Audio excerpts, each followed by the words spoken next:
So welcome everyone to our talk on cancer. It's nice to see you here on a Sunday morning to talk about some new ideas of cancer that have come from the last 20 years of Neijing text research.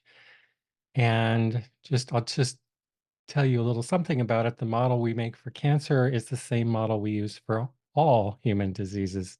So as we say this is a new story of cancer, it's really a new story of health and illness from our early Neijing text sources.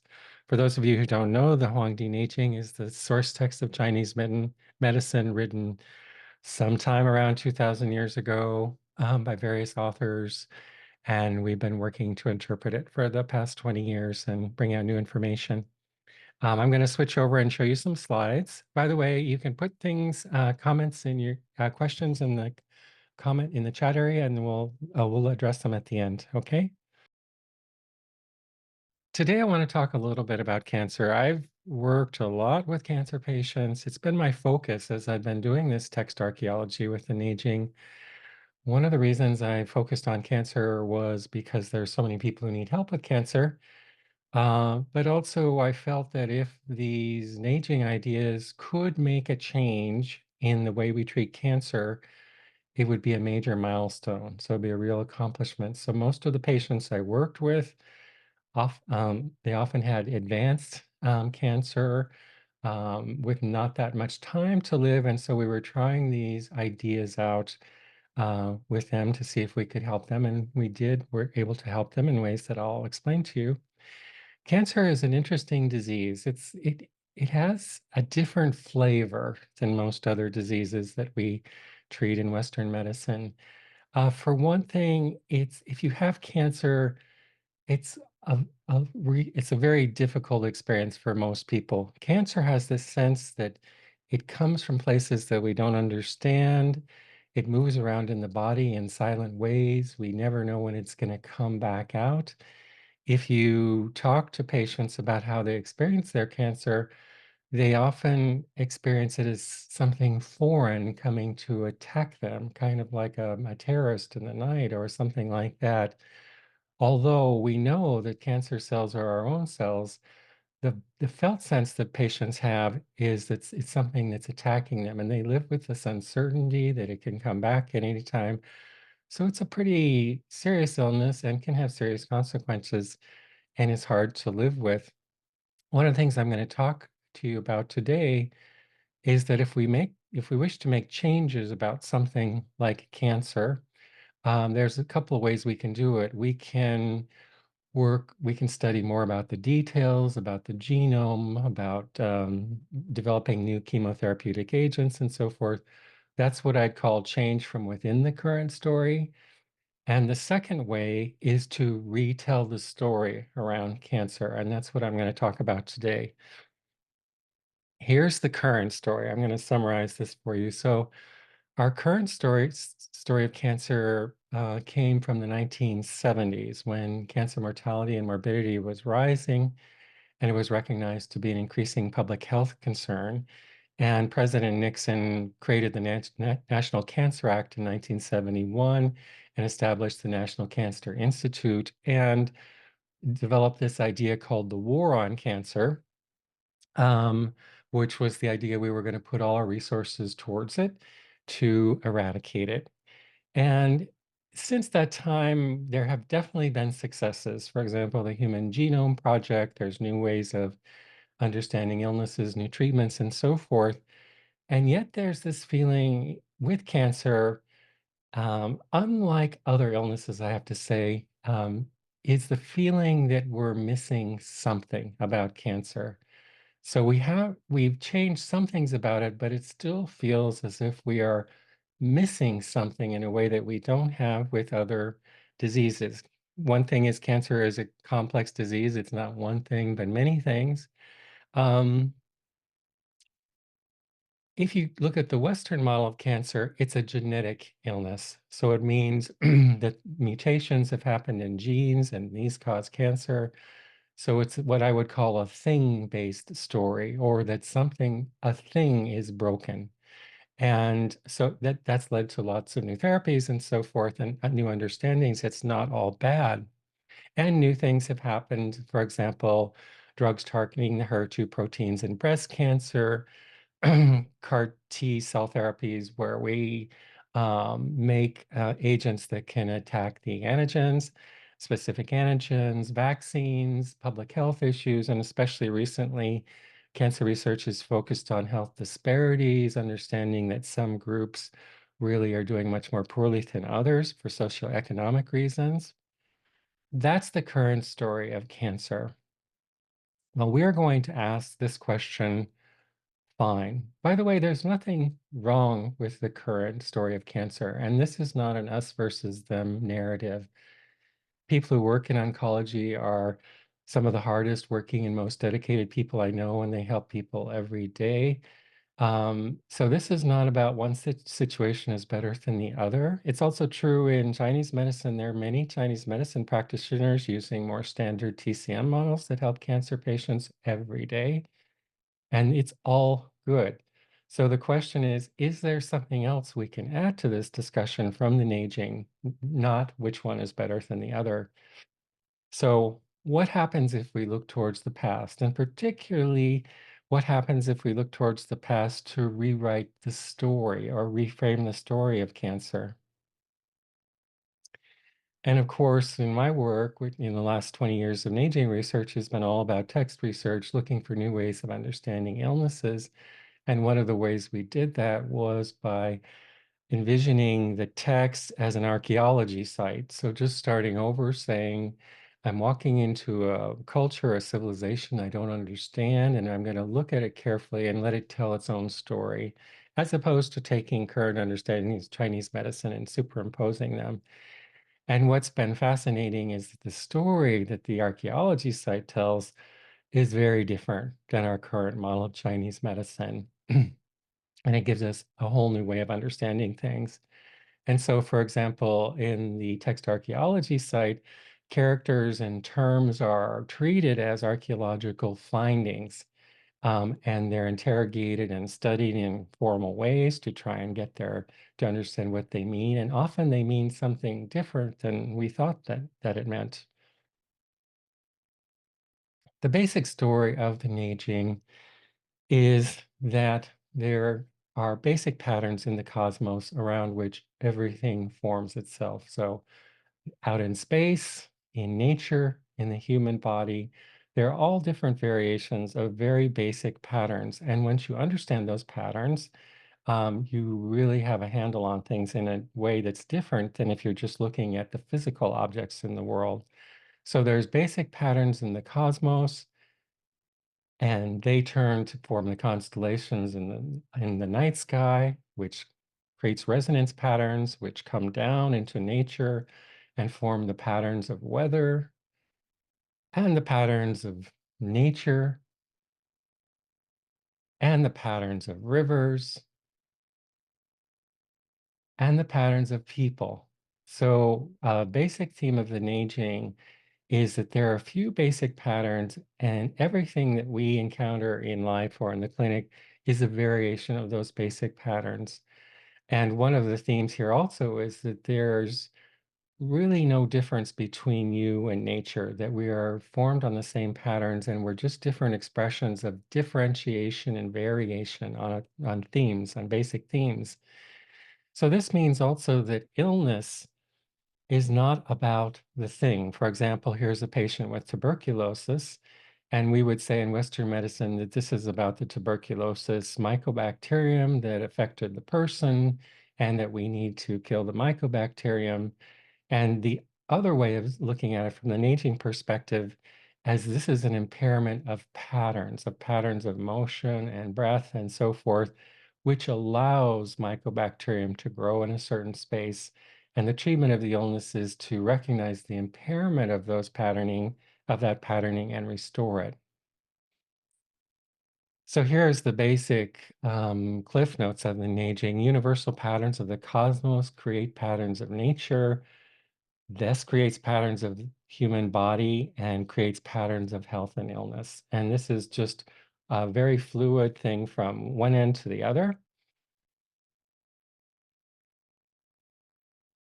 And here's the bottom line of those patterns of motion. If you delve deep into the heart of the universe and way, way down at the origin of things, you will see that there is a tendency to move in cyclical patterns.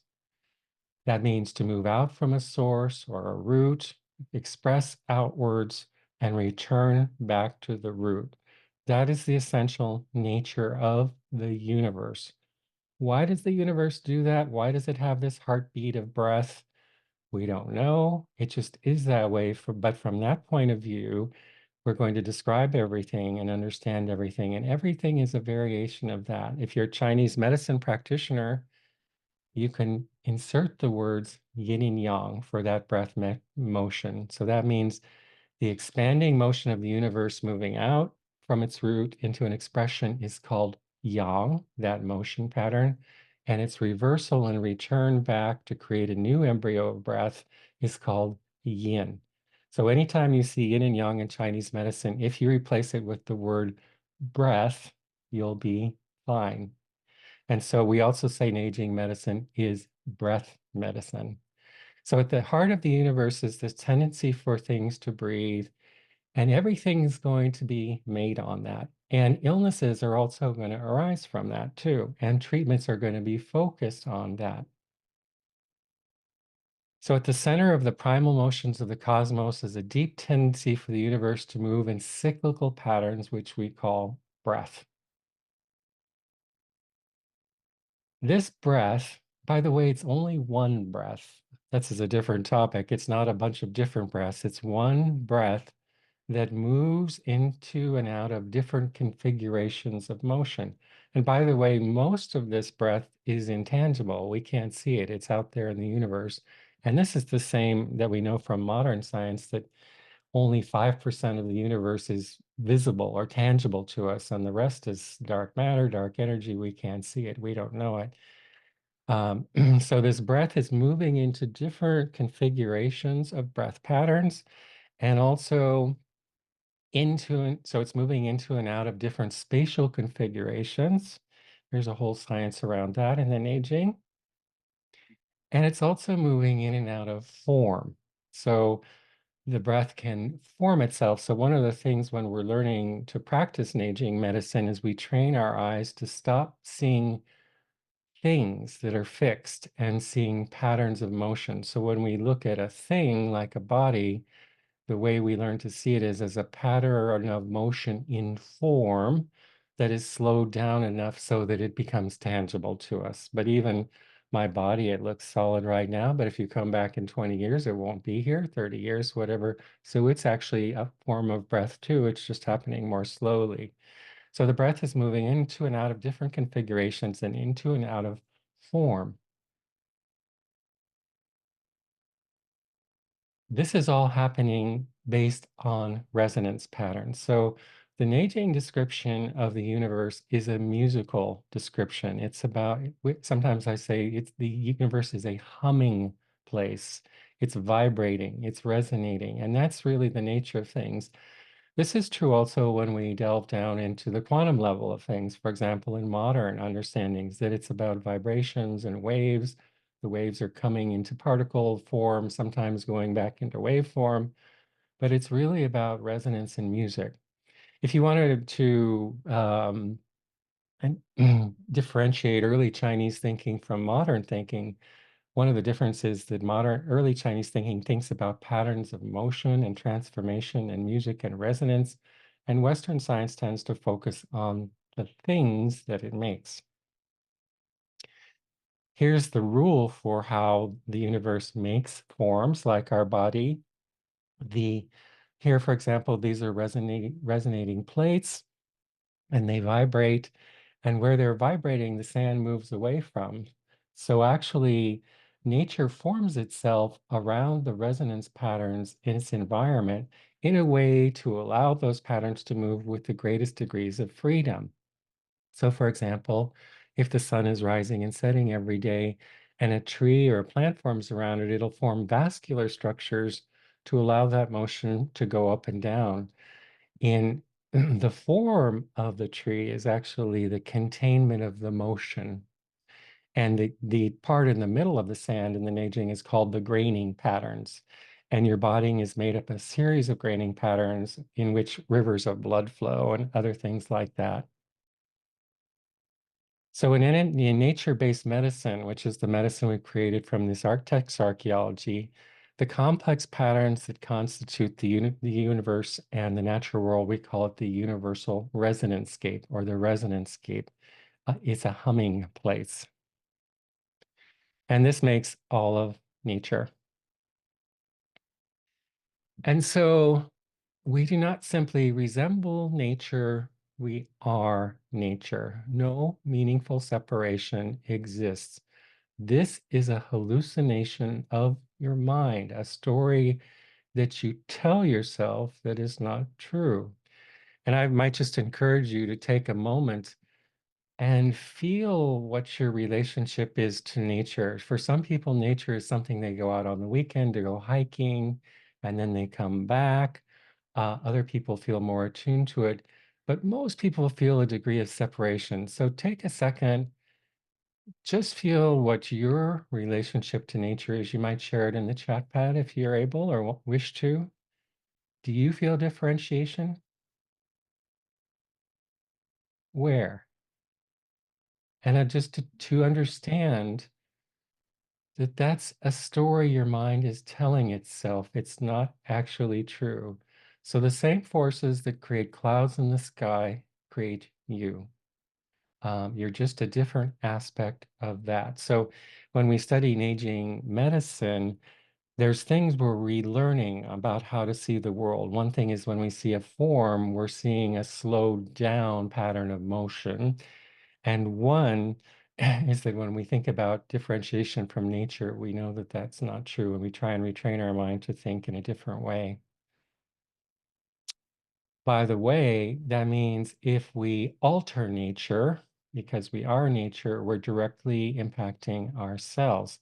So if nature's something separate, it's much easier to use it as a resource and burn it and so forth. If it's you, it's much harder.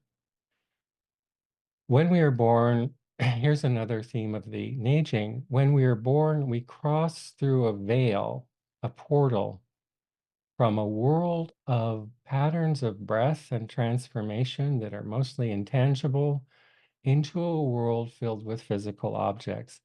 So when you're born, you come between the pre-heavenly and post-heavenly world. The pre-heavenly world is the world of patterns of breath and motion. When you come out of your mother's womb, you come into the world of physical objects and you try and make sense of the world through those things. And when we die, we return back to the world of patterning and breath. We go back. So we're crossing this portal. And I've been both a Western medicine doctor and a Chinese medicine doctor. On the Western side, I am all on one side of the portal. I am on the portal on the side of things. So we measure things, we cut things out. If it's cancer, we give chemotherapy for it, radiation. That's all in the world of things. But the Neijing says that all the things in the world actually arise from the world of patterns. And so if you only look at the world of things, you only understand a small part of the world. And actually, most of the juicy parts of the world are on the other side of the veil. When a patient comes to see me as an aging practitioner, one of my responsibilities is to be familiar with this veil and be able to move fluidly between both sides so that when they come in with a disease like cancer, I can start with where they are in the world of things, travel in through the veil into the other side where there's the world of patternings, understand the illness from that side and bring it back to the other side. In the Neijing, the pattern of resonance that communicates and mediates between these worlds, we call it the image. So there's a humming resonance that goes on both sides of the veil, and it's called qiang, which means image. It's actually a picture of an elephant. And you might ask, for example, here's a quote from the Neijing.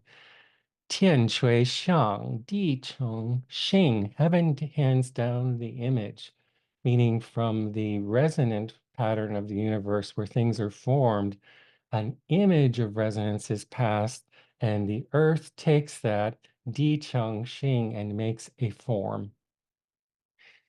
And so there's a patterning on one side of the veil, and something called the image crosses that veil, and it comes to the other side. It's a picture of an elephant. And why would it be a picture of an elephant? It brings to mind that story of the elephant and the four men who were trying to understand the elephant, but who were blind, and they were feeling the different parts of the elephant. And one said the tail is like a rope, and one said the leg is like a trunk, and so forth. But they were blind in a certain way. And could it actually be related to that story? This very old character, Shang? It turns out it could be, because that story, in fact, is very old and originated in India. And it was around at the time that this language was being formed and spoken. So, what is the idea of this story is that if you only live on one side of the veil and you're feeling the physicality of the world, you're like the person trying to understand the world by feeling the elephant, but there's a whole part you're missing. And that's also the way we practice mostly in Western medicine. So, we're looking at the things, the thingness of it, and trying to understand it, but we don't have the language from the before the veil part. Here's a passage I read all the time. You probably heard it. Tao Ke Tao Fei Chang Tao, the first chapter of the Tao Te Ching. A Tao. A Tao, by the way, is the pattern of breath in nature. That's what the Neijing says about the Tao. It's the way the clouds move, the way water moves.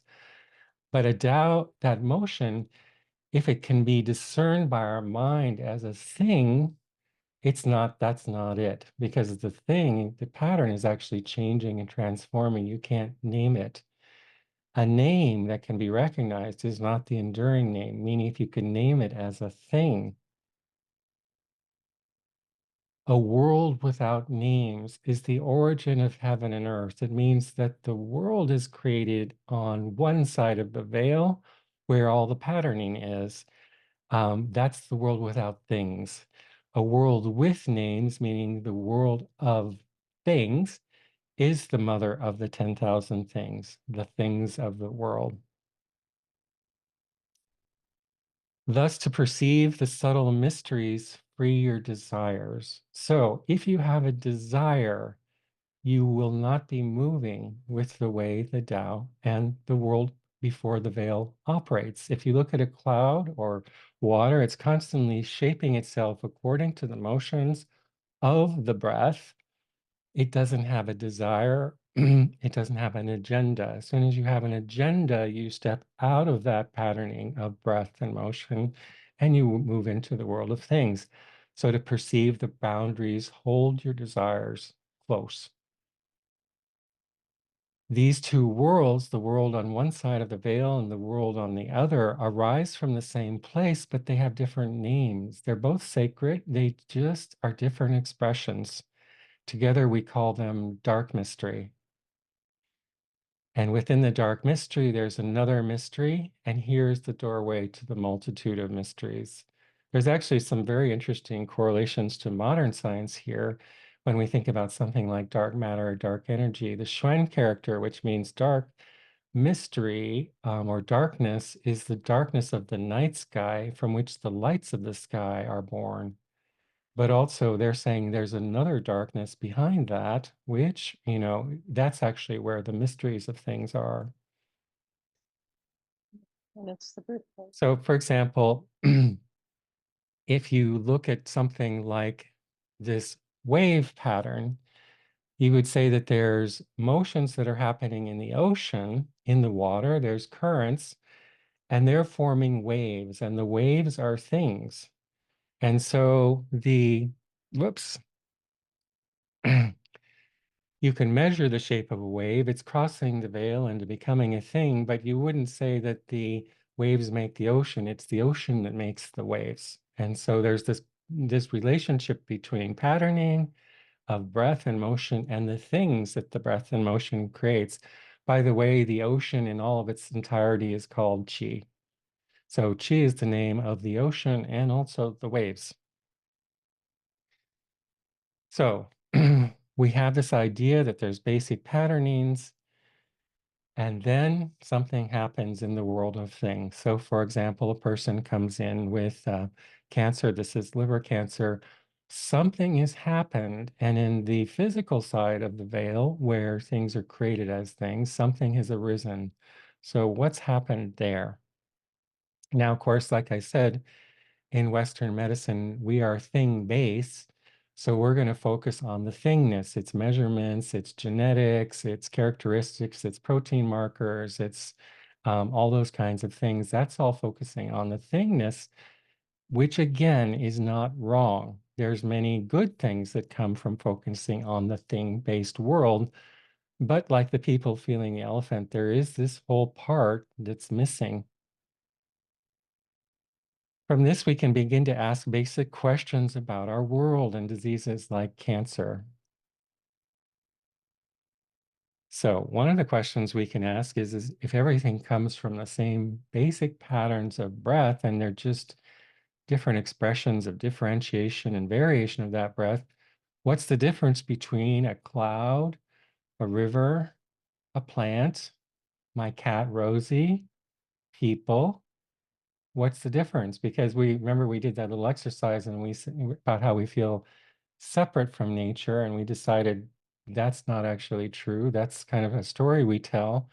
But then what's the difference between myself and a cloud if it's all patterns of breath? So, for example, here's patterns of clouds turning. They're following the Tao, meaning they don't have an agenda, they don't have a desire. They're just turning with the pattern of breath as it moves in nature, which is called the Tao. And the Tao is how all these things are turning. One thing you can see here is this is highly organized. It's actually way more organized than we can understand. And we call this level of organization circulatory intelligence. It means that every aspect of this cloud is turning in perfect relationship to all other aspects of the cloud and the environment and the time and place in which it finds itself. So this is very sophisticated. The same thing is happening in our patient's body. And this is one reason that the Neijing says that the patient is the root, the physician is the branch, because these are the patterns that are organizing the patient's body, and they're way beyond our understanding. So we understand, we help the body, but we never really understand this level of organization. It's too complex. Or if we look at water, we see the same pattern. So water doesn't have an agenda. It's not trying, it's just moving where it goes. Water is most like the Tao because it moves where others loath to be. You probably know that saying. And so it has the same circulatory intelligence. It's highly organized. It's moving in perfection, in perfected ways in relationship to all other parts of the river and the environment. But we wouldn't call it alive in the way that we talk about trees and people. So here's trees all of a sudden and plants. They're formed by the same patterns, but they somehow have like they move towards the sun. They have things that they seem to do better with and not. So it's a little bit different than the water and the clouds, and they have a structure that also persists. Or if we look at my cat Rosie, she has the same things that the tree had. Her body is also turning like the cloud in a certain way. And she also has a self-identity, like if you see her playing with other cats. But if she looks in the mirror, she doesn't see, and she sees another cat, not herself. So she has a different sense of self-awareness. And she has something we call a coherence, which means her structure tends to persist over time. And then if we look at people, they have all the same things, the circulatory intelligence, the sense of self, but people have one other thing, which is that they use language and they tell stories, and particularly stories about themselves. So in general, when we hear people talking about consciousness, they're talking about self-referential awareness. So when we started back in the beginning, and I said, feel how you feel different in nature, that is actually a story that your mind is telling itself, which is a hallmark of the human mind. But there's also a coherence to this form. For example, it keeps its shape over the lifetime of the person. When we study aging medicine, we study nature's design because that's inherent in how the body forms itself and also how illnesses arise and are treated. So clouds and water, they move with this complex choreography and they have circulatory intelligence, but they don't have this sense of self-referential awareness or desires or motivations. Plants have the same thing, but they have biological coherence. They keep their structure. Non-human animals have all those things, but they don't tell self-referential stories.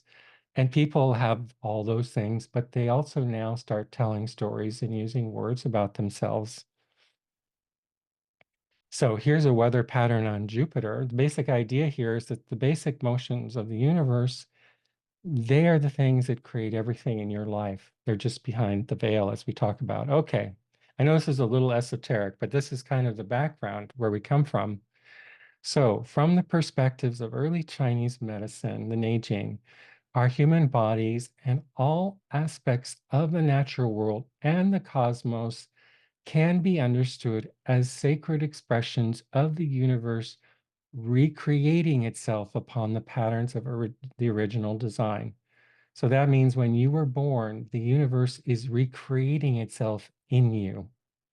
And when we work with patients, this is important because patients have been raised with different stories. And one of the stories we tell in Western culture is that your value is in the amount that you can earn, how much money you have. And those stories are very powerful. So we start to help the patients retell a story about the sacred nature of the way their body was formed and how it's an expression of nature. And that in itself actually is deeply healing. So we have those patterns, and here's a tree, and it's arising in this rising and falling space, and it creates a form to allow the rising and falling to move through it in its vascular pathways. And a tree in the Neijing is the symbol of life because it embodies the life that forms in relationship to the sun. And you remember in the beginning, I said all the breath of the universe moves out from a root, goes out to its branches and comes back. You see it in physical form, in tree form. So living forms are biological coherences of breath, light, and form. This is what the Neijing teaches us. And when illnesses arrive, it's an impairment or something's gone wrong in the coherence of breath, light, and form.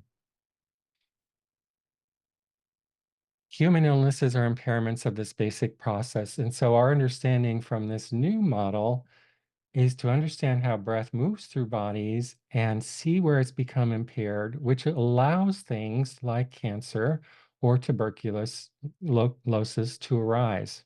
And so we also call this an ecological model, meaning it's more about the ground that the illness arises in than the expressions of the illness itself. The ground that the illness arises in Chinese medicine, we call the root of the illness. The expressions of the illness we call the branch. Do you remember in the Tao Te Ching too, it says there's two worlds and they're both sacred. So it's not that we only look at the root or the branch, we actually treat both. If a person comes in and they were having an expression, a physical expression of pain, we might work on the branch expression first, but then move back to the root later, or we might start at the root earlier. So the root is the ground and the cause of the origination of the illness, and the branch is the expressions of it in physical form. And so we can start to talk about human beings as being biological coherences of breath, light, and form.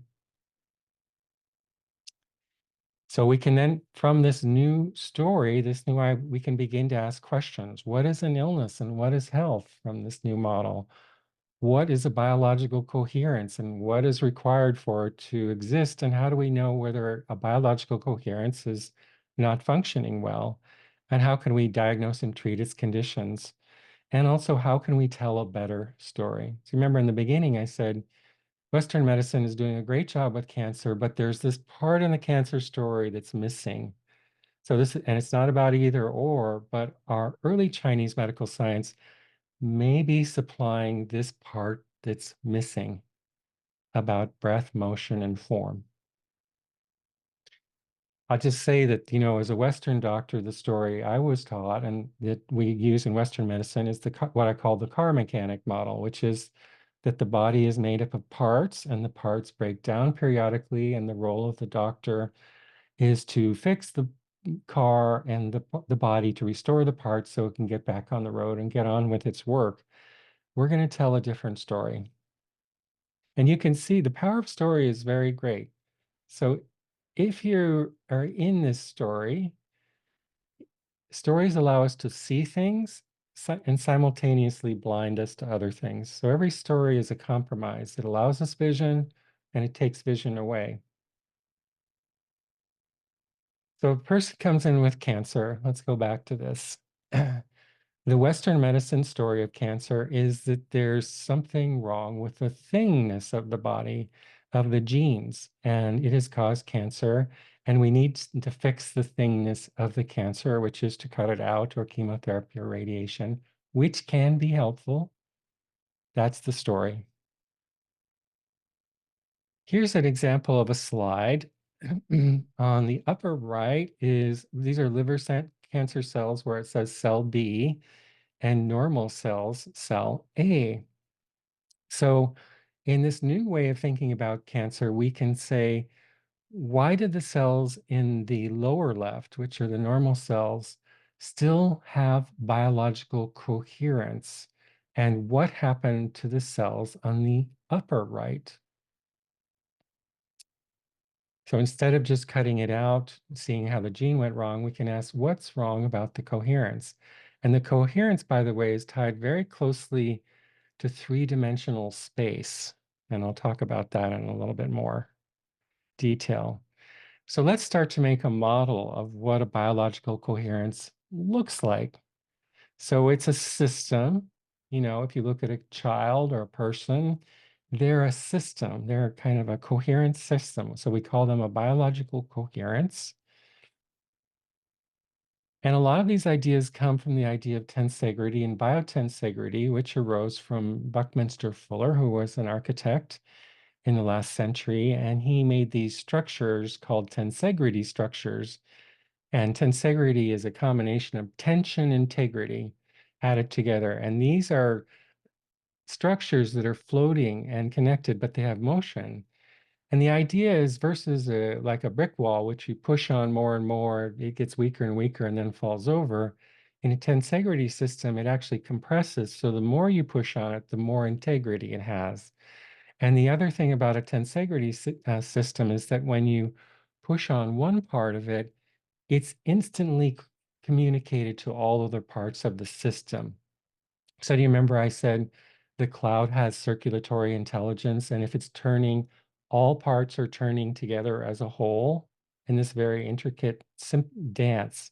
And the same thing happens in tensegrity system. If I push on it, the change is transmitted through this whole system instantaneously.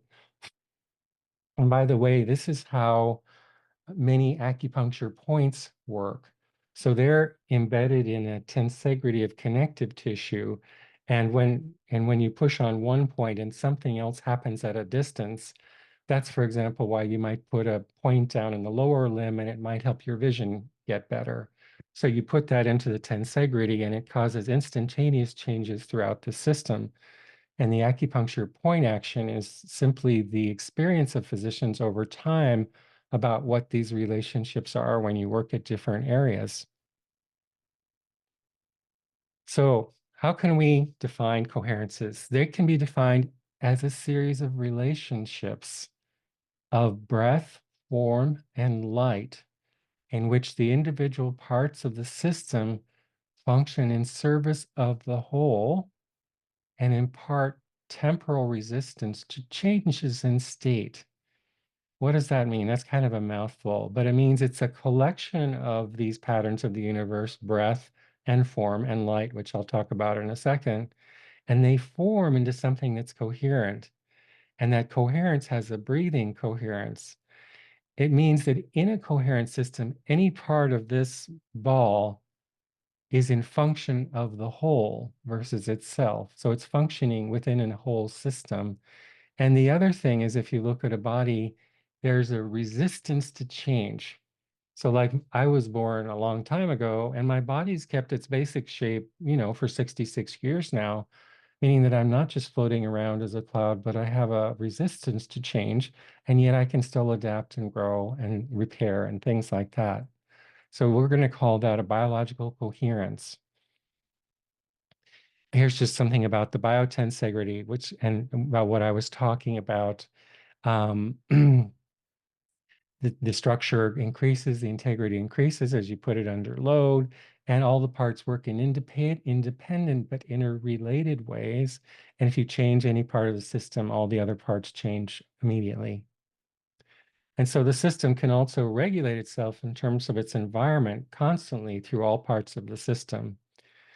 So here's some things about a biological coherence. What's required? To begin with, a biological coherence requires a point of orientation to which all the other parts of the system can orient itself in three-dimensional space. So if all the cells of our body were not connected and they had no point of orientation, they wouldn't know how to work together. So the first thing we're going to put in a biological coherence is a center point. And this is a point to which all other points can orient themselves in reference to the whole. And without that, there cannot be that level of organization. And so if we look at these cells again, the cancer cells and the normal cells, if you look down at cell A, it's a liver cell, but it's not just a liver cell, it's a specific liver cell. You could give it a number like liver cell 342, and it's located in a specific space in the liver in three-dimensional space. And its requirements and its nature is slightly different than the liver cell that's next to it, which is in a different organizational relationship. And the question is, how does the cell know where it is and what to do in real time and how to make changes so that you can do one thing in February and another thing in January, and it does one thing when you travel in Italy and another when you're living in California. And it's constantly adjusting itself in terms of its gene regulation and its chemical expressions and all those things. And one of the requirements for it to do that is it has to have a central point to which it can orient itself so it knows where it's supposed to be. In the Neijing, the center point of the reference is the heart. And there it is. And particularly a special part of the heart where light emerges. And that light, if you know Chinese medicine, is called Shen Ming, Shen illumination. So when I talked about the basic qualities of the universe, I said it's made up of breath moving in and out of different configurations and form. But there's also another thing running through the fabric of the cosmos, which we call Shen, which is a transcendent dimension out of which light emerges. And light emerges from that space when the breath of the cosmos comes into balance. That's also the name of Shenming. So if you look at the way stars are formed, we see the same process. There's a collection of dust, it contracts down, there's a contracting back to the source, and then there's an expanding force. This is pushing out. And when they reach a certain balance, the light of the star turns on as Shenming, and a transcendent dimension arises within the star. And the Neijing says when the light emerges out of the fabric of the universe, organization happens. So we could say coherence. So when we look at the human body from the point of view of the Neijing, it's a balance of breath in which the center of that breath in the heart, light begins to emerge, and the body organizes itself as a coherence around that light. The light also runs out through the blood vessel system, which were the original channel system in Chinese medicine, and flows through the body's blood rivers to all parts of the body. There's the character Shen, and there's the character Shen Ming, which means when Shen comes out of the fabric of the cosmos as an illumination. And it happens at the intersection of breath, which is why your heart is always located in a three-dimensional space. It's never, you never find hearts in elbows or in ears or things like that. They're always in the place where the earthly realm, which is the earth, shh, my cat's trying to talk to me, um, in the earthly realm, which is the axis out through your arms, and the vertical realm, which is the dimension down through heaven to earth, the yin and yang axes. And in the center where that happens, your heart situates itself facing the four directions with the four chambers of the heart. And within the center of that, the light emerges and it flows through the body to organize the heart, the body. So from the Neijing, it says the heart is the sovereign and ruling official. It's the center point from which everything is oriented. Shen illumination arises here. And it runs through the blood. So originally, in the original descriptions of the Neijing, acupuncture was a form of ecological surgery whose goal was to restore the flow of the blood rivers of the body so that the light, the transcendent light that flows through the blood, can return to the diseased areas and the body can recreate itself upon its original template.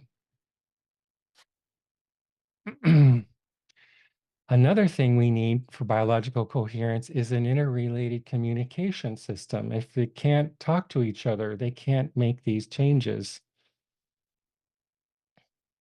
So we have the idea of a center point, and then the next thing is there's something that's going to communicate through everything. And so how can these cells be related to the center unless they have a communication system? And so the idea here is that the body is woven like a fabric on a loom, on nature's loom. And the fabric is the communicating system. So that's all the tissue planes of the body in their different aspects, but primarily it's the connective tissue body is one of them. So this is a picture of the cytoskeleton of cells. So you may not know it, but there's connective tissue that surrounds the cells and goes into the cells and goes into the nucleus. And the tensions in that three-dimensional space actually help determine which genes are transcribed. And this is how, for example, you could have a problem way over on one side of the body that comes through the tensegrity system and changes the way genes are expressed in a certain area, which may help give rise to cancer. The other thing about the communication system is the blood system. So the blood system arises in the heart and it flows everywhere to all the cells. So that's the other main communication system. And the last thing we're going to talk about here is that the field has to be moving in a cyclical way. Why is that? So imagine the body, it has its central point and it has its communication connective tissue, but it's not moving. If it's not moving, it can't adjust itself in real time to its environment and all the things that are changing. It's just stuck like a statue. If the motion of the body is random or off in a direction, it can't really orient itself to. It's the cyclical motion that, or the breath that allows it to constantly adapt and change. So again, how do these cells know with all the changes you go through, how can they change and adapt? They have to have a rhythm, a breath in them. And so, for example, here, if we're looking at the waves again, in the area of the tide pool or where these waves are going back and forth, structures can orient themselves, but they can't do it unless there's that rhythmic cyclical breath there. So those are three things about biological coherences. these coherences exist embedded in each other. So, for example, the coherence of the body is embedded in the coherence breath of nature. And we talk about the breath of nature in terms of the seasons and the day and night. And that's actually embedded in the cosmos. So it's actually a big breathing system with different levels of coherences in them. And we talked about that. How can we assess if a biological coherence is healthy? So we're looking at something and we want to know, is this system, is this area of tissue healthy or is it not? And we have this idea of a coherence. And the cell, for example, how do we know cell A is healthy and cell B is not healthy? So here's a few things that differentiate healthy tissue. When we palpate, feel the body, look at it in scientific ways, tissue that works in service of the whole is healthy. Diseased tissue becomes self-focused. That means if the liver develops a tumor or gets hepatitis or inflammation, it stops functioning in relationship to the whole and has to become self-focused for repair.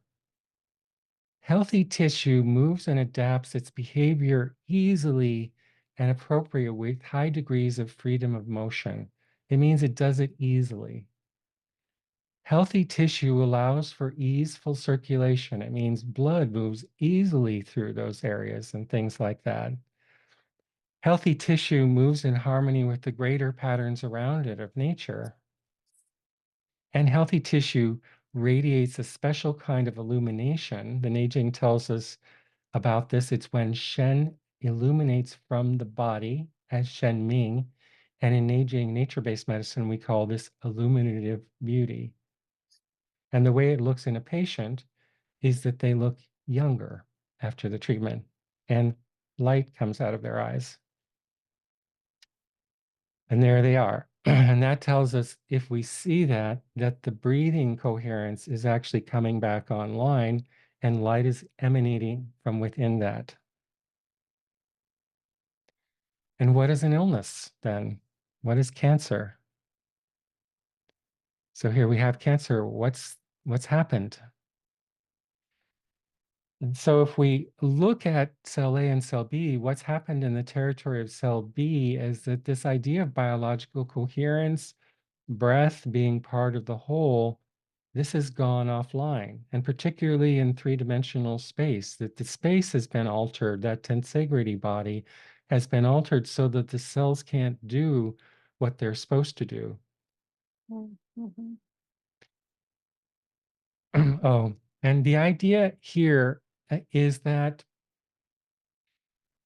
all human diseases start by impairment of this breathing tensegrity, this breathing coherence.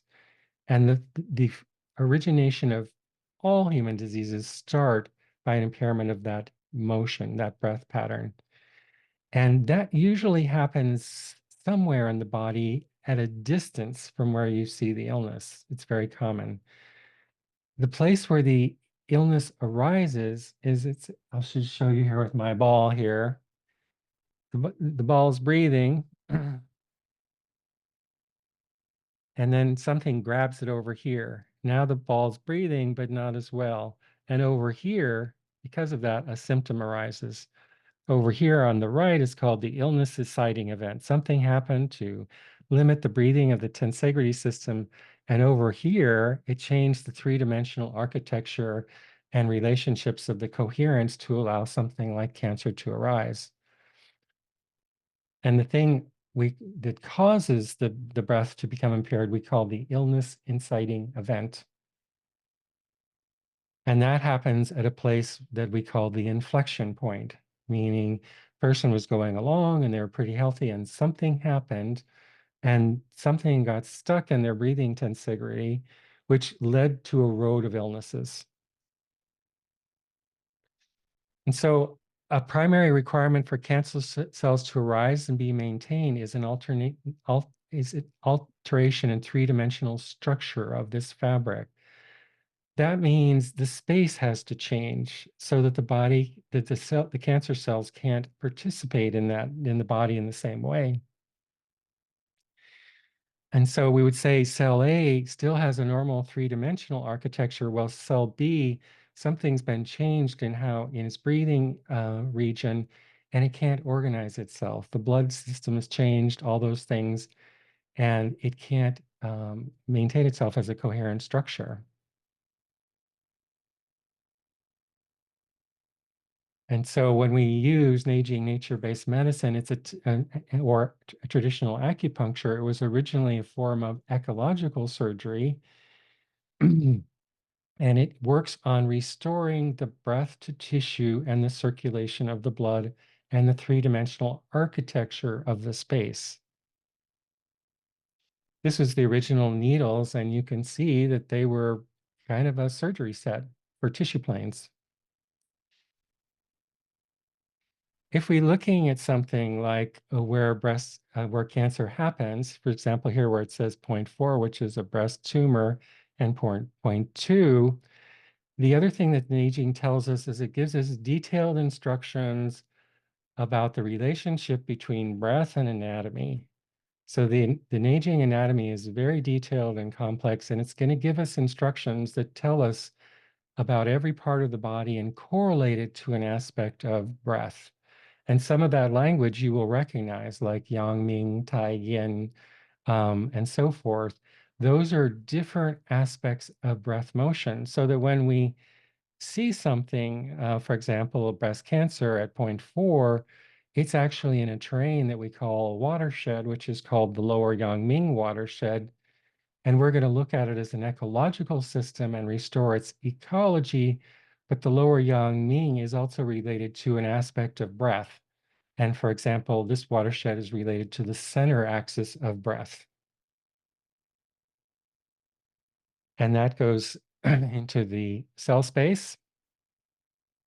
And we're doing things like restoring watershed ecologies. So we're trained to see the body as a series of rivers and ecologies and restoring its flow with our medicine. Here's the interesting thing. From the last 20 years of research, it appears, and this is a research list, more may be added, that there are only 7 causes of human illnesses. And these are 7 main causes of things that come into the breathing biotensegrity and impair it at the inflection point and change the three-dimensional architecture so that diseases like cancer can grow. And they are inherited family line patterns.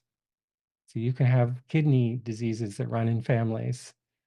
Gestational issues of pregnancy, you can develop a congenital heart problem. Guest host illnesses, which was the major one in the Neijing, which means when something not of you is in you. And that meant mostly in the Neijing, the climate, but now it also means things like chemicals and plastics and other things like that, chemotherapy, air pollution, and so forth. Emotional diseases can cause illnesses. Trauma, including surgery, can cause it. Diet and lifestyle can cause it, and toxins can cause it. You can get bit by a snake. What do you don't see on this list? Cancer, infectious diseases, immune diseases. Those are all the results of things that happen when the breathing mechanism and three-dimensional architecture go offline. And so I just want to say a few things about stories, because if you notice what we're doing here is we're trying to retell the story of cancer. Remember in the 70s, the story of cancer was the war on cancer, right? And so the focus of research is about killing in a certain way. It's in that story. It's not all bad. It helps people in certain ways again. But remember, we can change the details or we can change the story. So stories are like glasses. The way our brain works is through stories. So once we're told a certain story, we see something, but we're also become blind to something else. So remember, I said in the beginning also that in cancer is the one disease where it feels like we're missing something. We're not seeing it.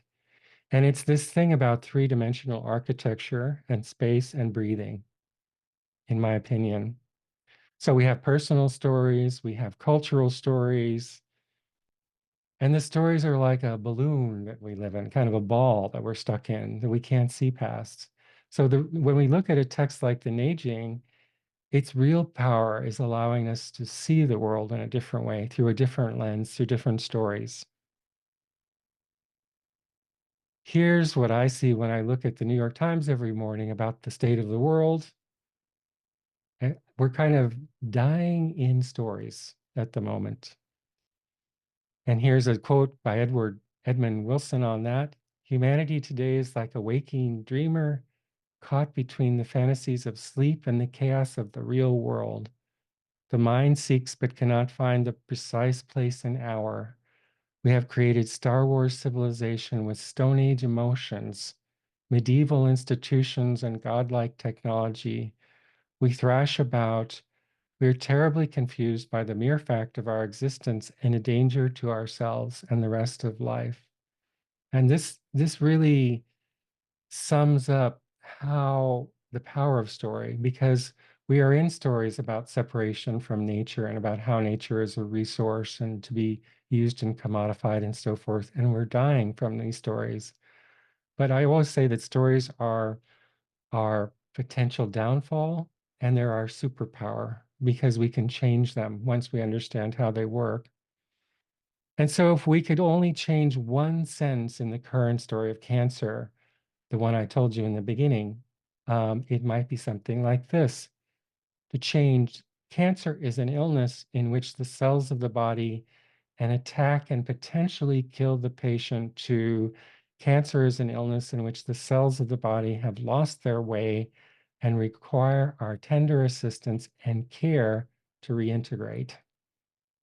Can you feel just how different that the reverberations of that is just by telling both of those stories are true, by the way. They have aspects of truth, but you can feel how the difference is when you tell one story versus the other.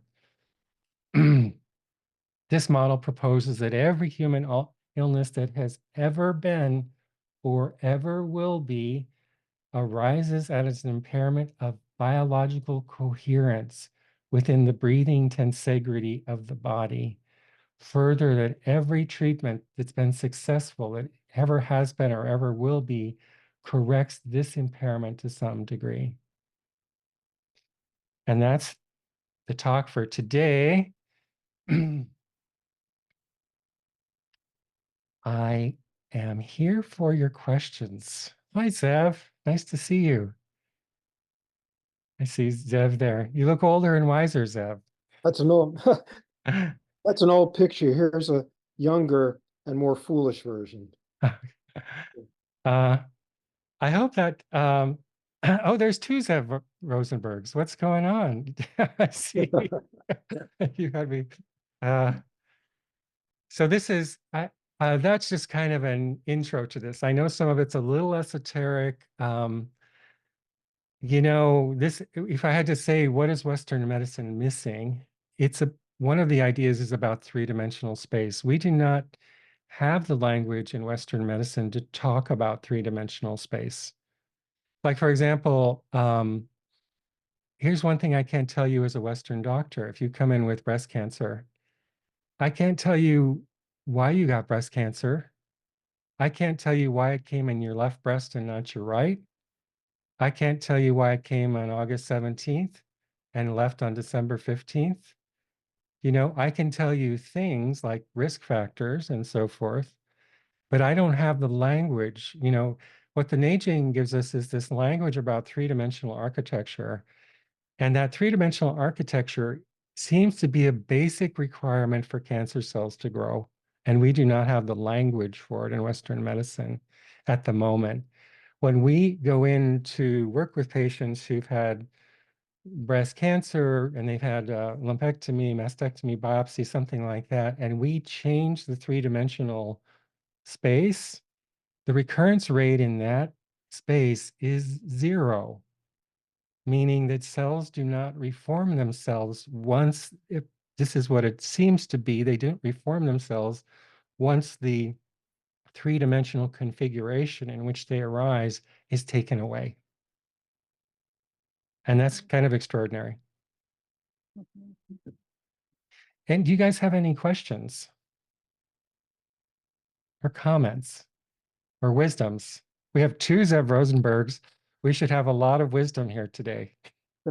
I'm sharing my screen with a colleague of ours named Simcha Gottlieb. That's why Welcome. we Oh, also. Jamie says, how do we go further into this? Well, we have classes.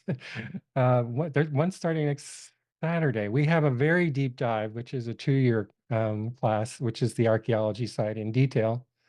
And then we also have something called Principles of the Cosmos, where you can take the first semester of that class as a standalone, which is where we talk about these patterns in the beginning. And I put the website links up on the top there, or you can Google my name, or it's neijingstudies.com. Yeah. Um, what else?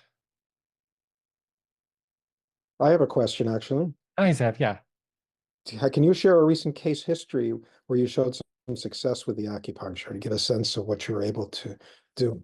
Yeah, sure. I can tell you the first person I treated with this. Um, I remember you treated some people here in San Diego when you were here many years ago. that's was, that was when I was putting things together. And I have to say, this was a little nerve-wracking in the beginning because what does this model tell us? That the treatment of cancer is essentially to restore normal blood to cancer cells. That's one of Right. the implications. And that's a little nerve-wracking because that goes opposite to the Western model. And so in the beginning, I was seeing patients who really were very down the road with their cancer and telling them, we're going to try this new way and I'm going to send as much blood as I can to your tumor. And that was a little nerve-wracking. I watched them very carefully. And what happened is you can see an initial swelling of the tumor or feel it, but never does it make the disease go crazy and go wild. And it always makes it come back into line and start to remake itself. But in the beginning, I mean, I just say these things now. This took 20 years to figure out. One of the first patients I had with this when I was trying these new approaches was a hospice nurse, and she had head and neck tumors, had multiple surgeries, was about to go on hospice care, Ooh, and they wanted to do so they'd cut away her throat and everything, and they were going to do another surgery to put in a feeding tube. And she came to me because she wanted to just build up her energy to have that surgery. And we talked about it and we started to do this approach, and her tumor in her mouth started to look better. And I didn't make much of it. The doctor also noticed it. She went into the surgery and they did the biopsy and they found inflammatory changes, no cancer cells, wow. which was like mind-boggling. Yes. I went to her living wake, which is, I don't know if you know what a living wake is, but it's where like you're about to die. Right, right. You get all your friends there and they have a party and they go around and they say like, oh, I love you for this and blah, blah, blah. Good luck on your journey. And it came around to me and I said, I'm sorry, I'm not sure you're going to die. And I sat down. And she lived for 16 more years without cancer and died of an unrelated illness. Um, Now, I have to be careful about saying this because this is all anecdote. Cancer's full of anecdotes, and small numbers. And really, we need to have more study. And we don't want to put anything out like this cures cancer. It's Of not what course. the world needs. But I'll tell you some other cases too. There was a woman in Northern California I treated for a while, and she had very advanced cancer. She had cancer in her liver and her breast and her brain and was paralyzed and couldn't speak. And the other thing was that she had never had treatment, and the tumor was a wide open tumor on her breast. So you could see it, which is not normal. and it had a terrible infection. And we worked with this idea of finding this place where the illness inciting event was, which was down in her left hip area. But when we treated the left hip, what was so interesting was you could see the blood change from black to red immediately in the tumor. And the infection just seemed to go away, like in a second, like by 50%. And the tumor started to remake itself in front of our eyes into normal tissue. And I called up my friend Dan down in San Diego, you know him, the Yeah. cancer doctor. And I said, Dan, what is this in the genetics of a tumor when it remakes itself into normal tissue? And he says that never happens. Wow. And so then she decided to, and she had about a 3 week life expectancy.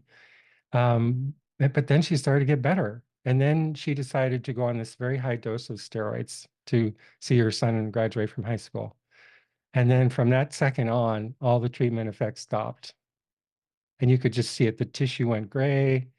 Mm. It didn't budge, didn't get, and then she lived for another 9 months and then died. But after the steroids, we couldn't do much.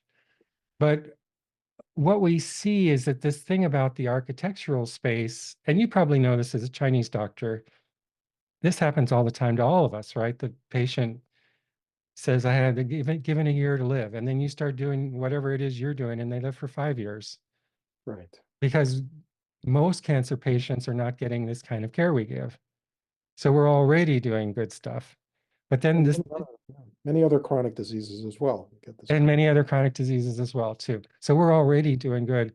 Yeah, I This like part what is you said in one of your recent talks that you no longer treat a specific disease, but you're basically treating the tissue planes and the entire system per se. And I think that's very valuable and powerful. it's I think that's probably a basic Chinese Yeah, yeah, but what it means is what I said at the beginning was this is the treatment for every disease from right. this point of view. Now, diseases are different. Like to treat cancer, you need to know like about chemotherapy and about like tumors and warning signs and all those kinds of things. So there's things about the illness, but the way we approach it is to restore ecology so that breath can return. If you look at like the actions of an acupuncture needle, there's the tensegrity action, which is like the acupuncture point action. But another big force of an acupuncture needle is it returns space to tissue. One of the hallmarks of disease tissue I didn't talk about is it loses space. When the space happens, it can't breathe anymore. And so we return space to tissue in three-dimensional space. My last comment is that you used to tell me that we were very careful when needling cancer patients who were on chemotherapy because of you felt like there was an exposure to the practitioner. I was wondering if you had more feelings about that now, and then I'll let anybody else take over. That is a huge subject and worthy of another talk. But Do it, yeah. man, that story is, oh my God, has so many twists and turns. Um, it turns out in this tensegrity, there are vascular reservoirs or holding spaces where breath doesn't turn, things start to accumulate. And chemotherapy is one thing that can really accumulate, and it causes things like post-chemo fatigue states and cognitive impairments. And what we found I found by doing this is if I find the holding point and release the body can release tons of chemo all at once. Right. And it can make the person really sick and the practitioner really sick. And so now, and it's also, by the way, why you should never be cupping patients who have chemotherapy in your office without, I use a hazmat suit when I work with them now. Wow. And you should not be doing it in your office and just putting cups on people because there's all sorts of problems with that. That's actually a huge topic because it's not just cancer patients. It's also like VA patients with burn pit exposures and firefighters and just about anybody who lives in the modern world these days. So like this is a huge subject. Um, and I got really sick doing it without protection in the beginning. Wow. I Yeah. remember that, yes. Well, thank you for your time, Ed, and we'll be in touch more on this. Are you Zev 1 or Zev 2? I'm Zev one with Is that this what? info over here. He can say hello too. I Do guess you I have, yeah. myself too. Does Deb too? Do you have a question? Does anybody else have a question? Or let's see. Well, there's some comments. Yeah, do you have any thoughts about the increases in cancer rates today? Is there a link to the COVID vaccine? I don't know about the COVID vaccine, but I can tell you why there would be more cancer rates now, especially in younger people. It's got to be multifactorial. Of course, there's a lot more chemical exposures. But when my body was formed in 1958, the breathing patterns of nature were much more stable and rhythmic. And so my body formed around poles of breathing, which were pretty regular, which gave my body a certain vitality. In the old days of my treatment, I used to just break open blocks and let nature rebreathe the person because the breath was so coherent. About 20 years ago, that stopped. And you can monitor this by following the seasonal pulses, which used to be kind of regular and predictable with some variation. But I don't know, Zev, you have experience with this too. What I found is around 2000s and some there and there, they started going whoopity, whoopity, whoopity. And now it's an autumn pulse in like 1 hour and a spring pulse and then the next hour. And so young people's bodies now are being formed on a breath cycle that's not as coherent as it was. Um, it's not all bad. It's also why we have things like so much gender fluidity. I think it's one aspect of that. Because gender fluidity and markings are also, they follow breath coherence. So when that changes, our experience of gender changes too. What's the good thing about having breath fall apart a bit? You can change more. So like when there's breath happening in nature, when nature expands with a yang phase, we call it bien transformation, and something's being organized and being made. And that's nice. There's structure, but there's less room to like change. When the breath breaks down, we call that Hua transformation, and it's breaking down to create another embryo of breath, then you have all this degree of freedom, whether it's gender expression or anything else. So we do say that every aspect of breath is sacred, and that the only thing that we are required to do is to move with right relationship to what is, and not try and hold on to something. All parts of the breath are needed to create life and to create light.